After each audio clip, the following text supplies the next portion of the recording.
المال والبنون زينة الحياة الدنيا والباقيات الصالحات خير عند ربك ثوابا وخير أملا. Allah subhanahu wa ta'ala says, wealth and children are the beauty of this world, and they really are.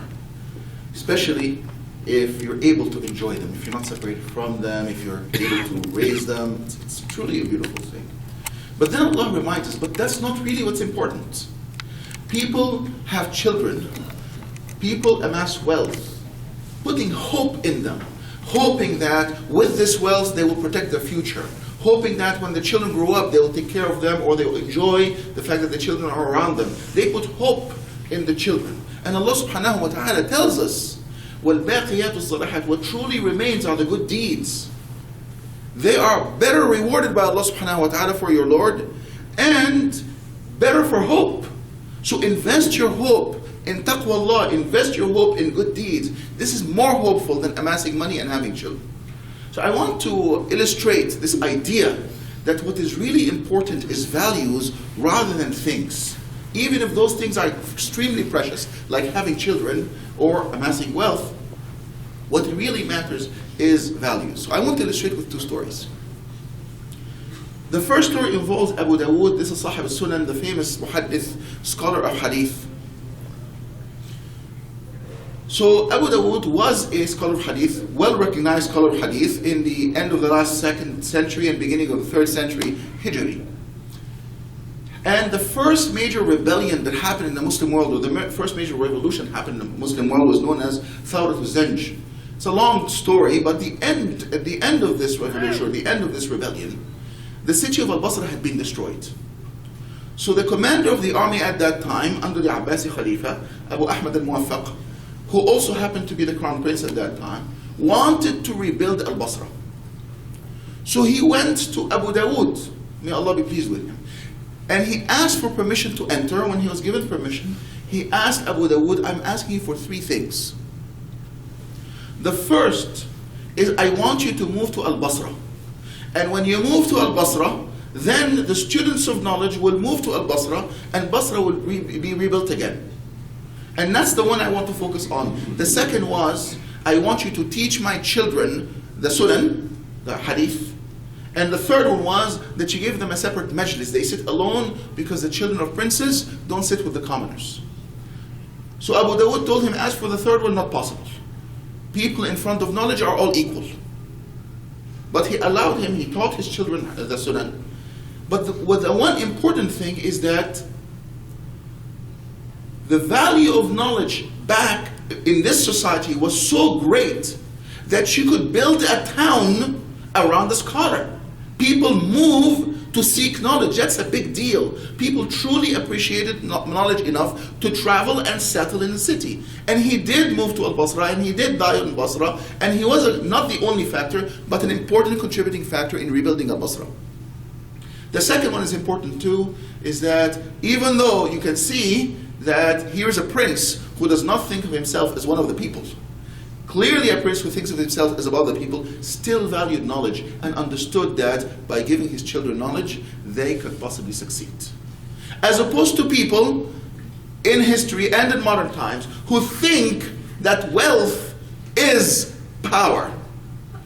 And what fools are they?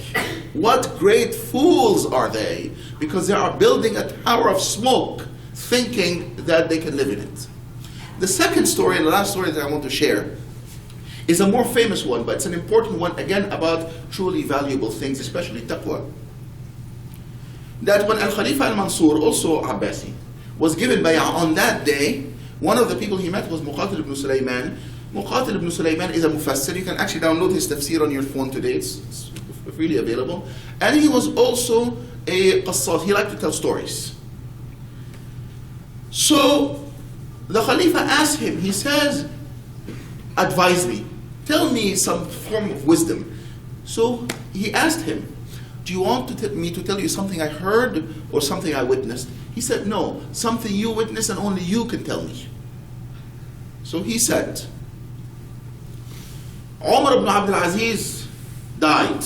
And when he died, he left behind 18 dinar. A dinar is a gold piece whose value today is somewhere around $80, plus or minus. Okay? Somewhere between $60 and $100, because there are different calculations. Let's say $80. He left behind 18 dinar. So he left behind a little more than $1,000. He had to be prepared for burial for 4, and the plot of land where he was buried for 5, so that's 9. He left 9 behind, and he had 11 children. The 9 were distributed among his 11 children. Hisham ibn Abd al-Malik died, and he also had 11 children. Each child's share was 1,000 dinars. So each child had somewhere in the range of $80 million. And he had 11 of them. When you count the fact that he also had a wife, he left behind somewhere in the range of $1 billion. Approximately. And he also had 11 children. $1 million dinar was not distributed. Each child's share was $1 million dinar, or 1,000 dinar. They didn't say million back then.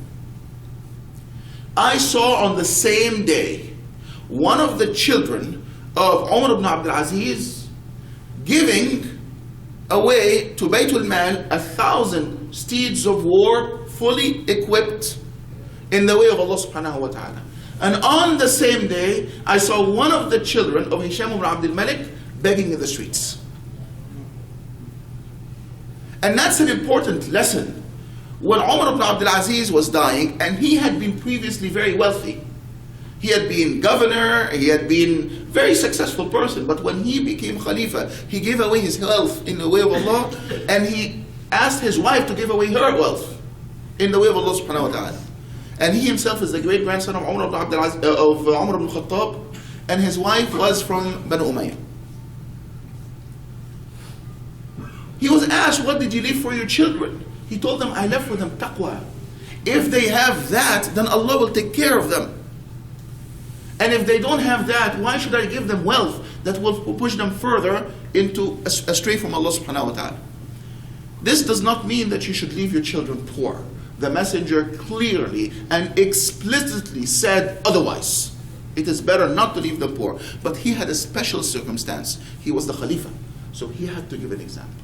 So from this, I want to remind myself and remind all of us that our true legacy is the values that we plant in our children, the values that grow in our society, not the material things, or as Allah subhanahu wa ta'ala says, الْبَاقِيَاتُ الصَّالِحَاتُ خَيْرٌ عِنْدَ رَبِّكَ ثَوَابًا وَخَيْرٌ أَمَلًا. May Allah make us among those who are truly attached to those things that are valuable, and among those who leave to our children true value, so that they will carry our mission, the mission of La ilaha illallah, beyond us better than we could carry it, so that they will make istighfar for us, so that they will know what is truly important and live for it. And may Allah subhanahu wa ta'ala forgive us all. Assalamu alaikum.